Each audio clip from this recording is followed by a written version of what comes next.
제 경험상 처음으로 한 1,000만 원까지 저축을 하는데 엄청 힘들더라고요.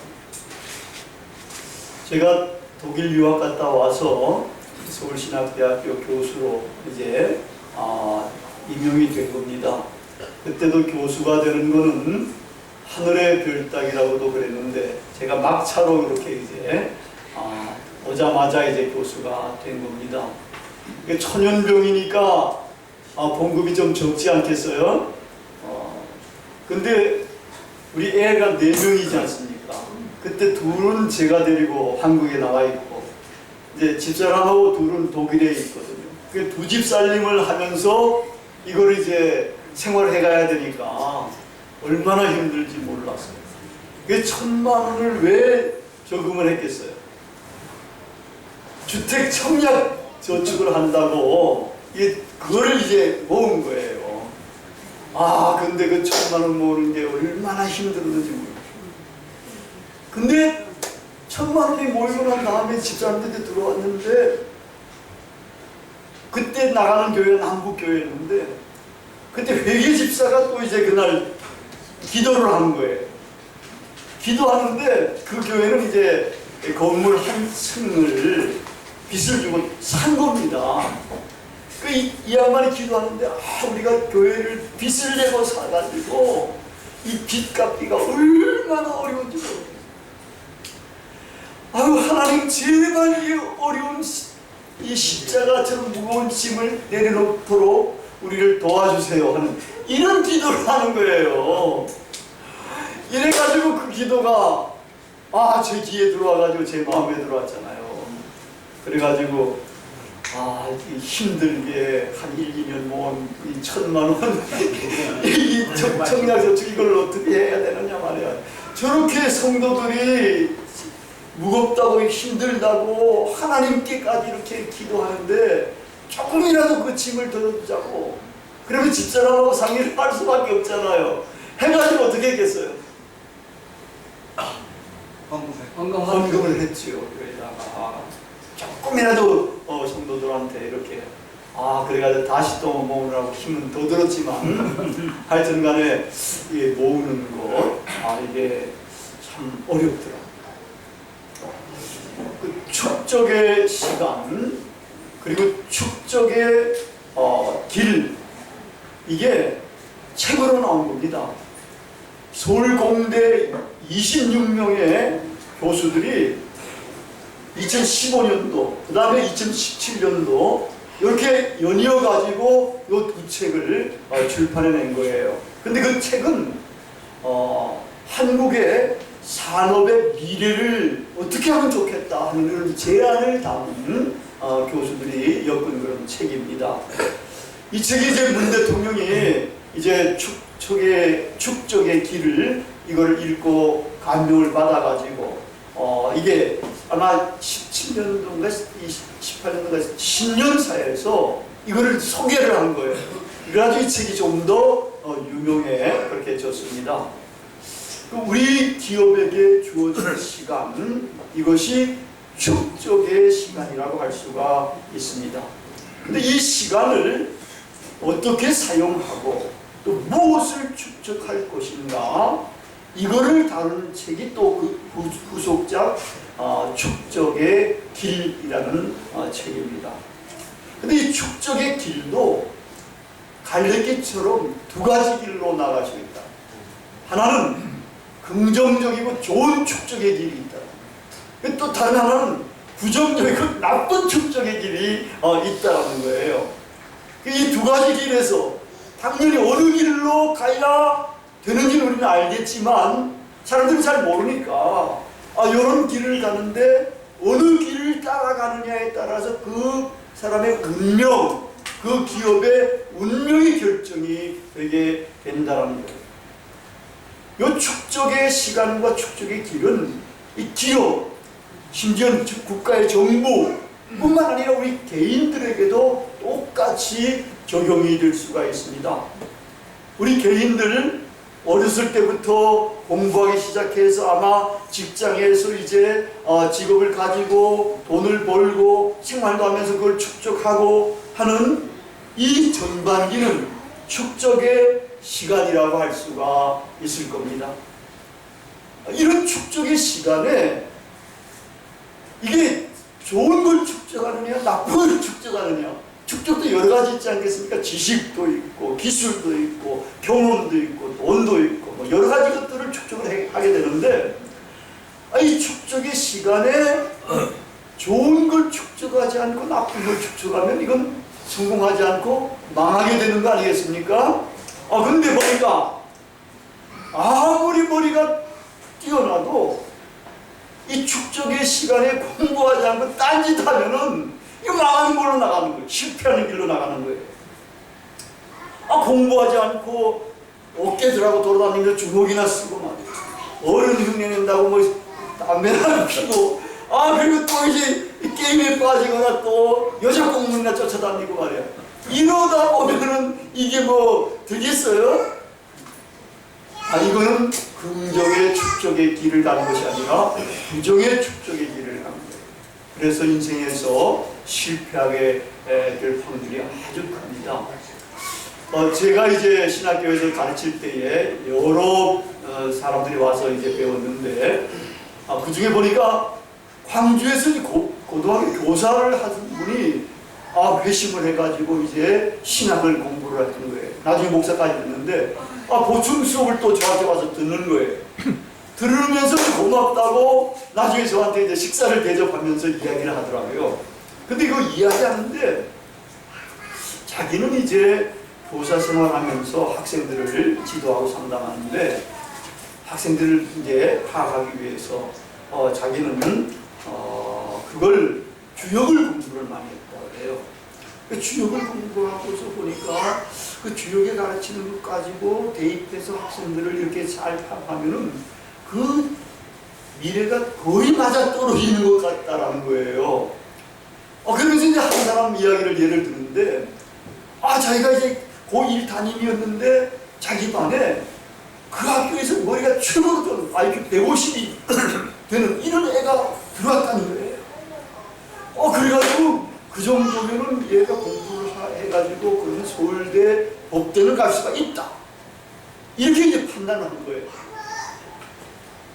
근데 이제 주역에 따라서 자기가 생각하면서 이제 그 사람의 가정, 그 학생의 가정 생활이라든지 형편 이런 것들도 다 살펴보는 거예요. 보니까 문제가 있는데 그 집 아버지가 개판을 치더라.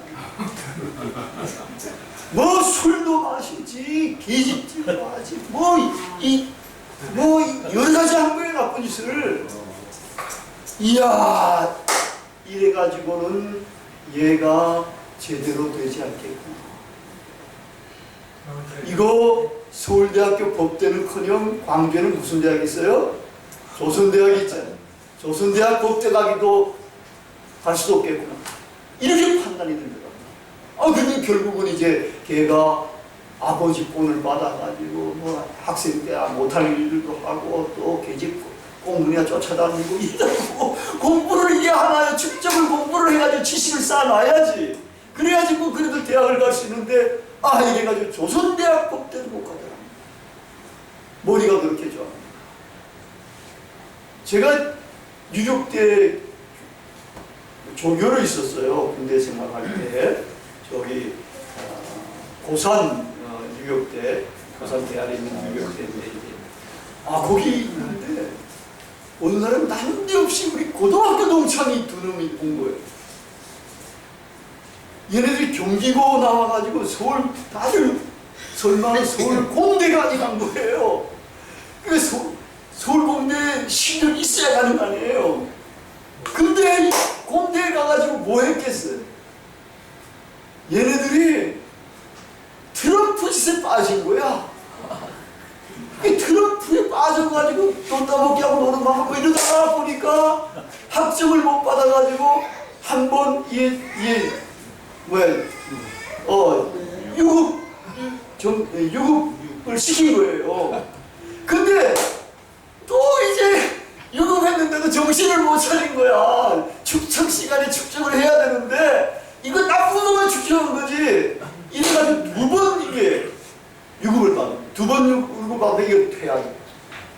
최악인데 얘네들이 공부도 잘하고 이 서울공대 갔으니까 학사장도 자격이 있어가지고 ROTC 후보생이었었어요.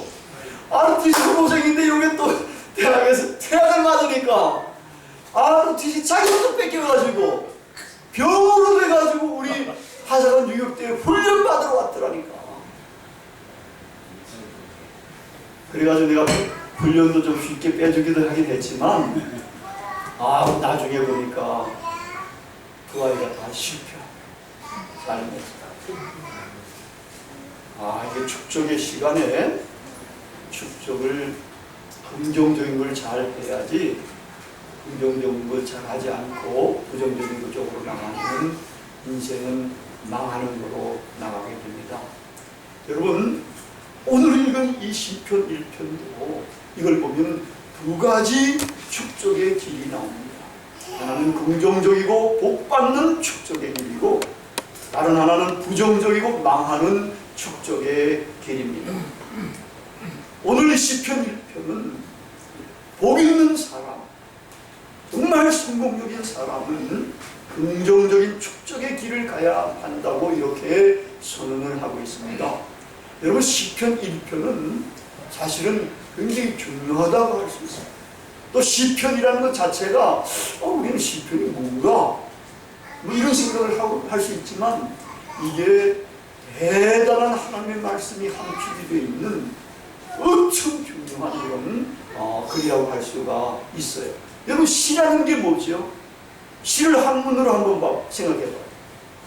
누가 한번 그거 풀어봐요. 시라는 말을 한문으로. 말씀 언변에 절사자 아니겠어요? 그죠? 말씀 언변에 절사자란 말이에요. 말하자면 불교 시대 때는 이거는 말씀의 전이라고 이야기할 수 있는 거예요. 그럼 우리 기독교적으로는 이 말을 뭐라고 풀이할 수 있습니까? 말씀의 성소다. 말씀의 예배당이다. 말씀의 지성소다. 하나님의 말씀을 경험할 수 있는 그런 장소가 바로 이 시편 글들이라고 할 수가 있는 겁니다. 근데 그 중에 시편이라는 150편이 되지 않습니까? 150개나 있는데 그 중에 오늘 읽은 글은 제일 첫 번째 글이지 않습니까? 여러분 많은 것 가운데 첫 번째 등장하는 거는 그래도 좋은 겁니다. 뭐 리레이 같은 거 할 때도 첫 번째 주자하고 마지막 주자가 제일 중요하지 않습니까? 이 첫 번째 시편 1편, 여기 이 글은 시편을 대변하는 글입니다. 시편을 대변하면서 이게 어떻게 하면 인생이 하나님 앞에서 성공적으로 복받으면서 살게 하게 하느냐 하는 그것을 다룬 그런 말씀이고, 이 말씀 속에서 우리는 하나님의 말씀을 경험하고 발견을 해야 되는 겁니다. 그래서 이것은 우리가 이제 주목해서 여러분 듣고 명심을 해가야 됩니다. 여기는 두 가지 길이 지금 제공되고 있지 않습니까? 여기 하나는 부정적인 길이 있고 하나는 긍정적인 좋은 길이 있습니다. 그 부정적인 길을 우리가 가지 말아야 할 부정적인 길이 세 가지로 언급이 되어 있습니다. 악인들의 꾀를 따르지 않아야 됩니다. 죄인들의 길에 서지 말아야 됩니다. 오만한 자의 자리에 앉지 않아야 됩니다. 이런 길을 가는 사람들은 뭐라 그러겠습니까? 망하리로다. 악인이라고 표현하고 있다. 악인이라는 게 우리는 엄청 나쁘지 않은 놈들만 악인으로 생각하는데 성경에는 그게 아니에요. 하나님의 말씀과 하나님의 법을 무시하는 사람들, 그 법을 행하지 않는 사람들이 이게 악인이에요. 딴 게 아니라 세상 법은 잘 지키고 악한 짓 안 하더라도 하나님의 말씀을 어기는 사람, 쉽게 될 수 있는 게 오만한 자의 자리에 앉는 겁니다. 자기가 목사 머리 꼭대기 위에 올라 있는 사람들도 있다는 겁니다. 그건 오만하기 때문에. 오만한 것들은 조심을 해야 되는데 꼭 제가 예를 든 건 이해만은 아니라는 겁니다. 이렇게 이런 부정적인 축적의 길을 가는 거예요. 한 번 갔다 두 번 갔다 이런 건 어느 정도 괜찮을 거예요. 그리고 거기서 돌이키면 또 우리가 새롭게 갈 수 있는 길들이 있잖아요. 근데 이런 길들이 인생에 가면 이게 축적이 된다는 거예요. 자꾸 이 짓을 한다는 거예요. 자꾸 이 짓을 하게 되면 어떻게 되겠습니까? 망하는 거죠. 실패하는 거죠. 인도에 가장 지혜롭다고 생각하는 분이 한 말씀입니다. 사악한 사람과 가까이 하지 말고 지혜로운 사람과 가까이 하라. 악인과 가까이 하면은 훗날에는 그 악명이 천하에 퍼지게 된다. 자기 악명이 퍼지게 된다는 겁니다. 그러니까 우리가 친구도 가려사귀라는 말이 우리나라에 있지 않아요. 좋은 사람하고 같이 어울리는 거예요. 신앙인들하고 어울리는 거예요. 자꾸 나쁜 짓 하고 이런 사람들하고 어울리다 보면 이거는 그게 축적이 되면 돌이킬 수가 없게 되고 망하게 그렇게 됩니다. 반면에 우리가 가야 할 긍정적인 길이 있습니다. 오늘 본문에는 두 가지만 언급되어 있습니다. 근데 실제로는 잘 연구해 보면 세 가지라고 할 수가 있습니다. 부정적인 일도 세 가지였지 않습니까? 이 긍정적인 것도 세 가지라고 할 수가 있습니다. 다른 게 아닙니다. 여호와의 율법을 즐거워하는 겁니다. 그 다음에는 그 율법을 주야로 묵상하는 겁니다. 세 번째는 그 율법을 내용을 이제는 삶에서 실천해야 됩니다. 우리가 정말 얼마나 하나님의 말씀 율법을 즐거워하면서 묵상하고 있는지 좀 검토해 볼 필요가 있을지 몰라요. 자기 자신에 대해서 내가 시간을 어디다가 얼마나 투자하고 있는 것인가. 우리 교회는 수요 기도회도 있고 주일날 또 예배 끝난 이후에 식사 끝난 후에 성경 통독도 하고 또 목요일날 이제 성경 공부반도 있는데 우리 여기 주일날 이렇게 한 5, 60명 모이는데 그때는 별로 안 모여요. 한 너댓 명 이렇게 모여가지고 하는데 하나님의 율법을 즐거워하는 사람이 적구나. 하나님의 율법을 묵상하는 사람도 적구나. 또 이런 것들도 배울 건 배워야 되고 읽을 건 읽어야 되고 이렇게 해갈 때에 하나님께서 이렇게 좋은 축적을 해가는구나. 그러면서 은혜 주시고 복 내려 주시게 됩니다. 이렇게 긍정적인 축적의 길은 하나님께서 인정하시는 길이라고 했습니다. 그리고 이것은 의인의 길이라고 했습니다. 얼마나 좋은지 모릅니다. 이 사람들은 시냇가에 심은 나무처럼 철을 따라서 열매를 맺습니다. 가물어도 잎사귀도 마르지 않는다는 거예요. 하는 모든 일이 형통하게 됩니다. 여러분, 우리는 의인이라 그러니까 의인은 한 사람도 없다 그러지만 이 구약 성경에서는 그렇게 이야기는 안 해요. 부족한 부분이 있고 그래도 하나님의 말씀을 지켜 준행하려고 하는 사람들은 다 못하더라도 의인에 해당되는 거로 간절을 하는 겁니다. 그래서 시편 92편 12절 13절에 보면은 이러한 의인이 어떤 복을 받는가가 정말 아름답게 묘사되고 있습니다. 의인은 종려나무같이 번성하며, 이 종려나무라는 것은 광야에서 왕자와 같은 그런 나무입니다. 그보다 더 좋은 나무는 광야에는 없습니다. 레바논의 백향목같이 성장할 거다. 이 레바논의 백향목은 산림에서는 왕입니다.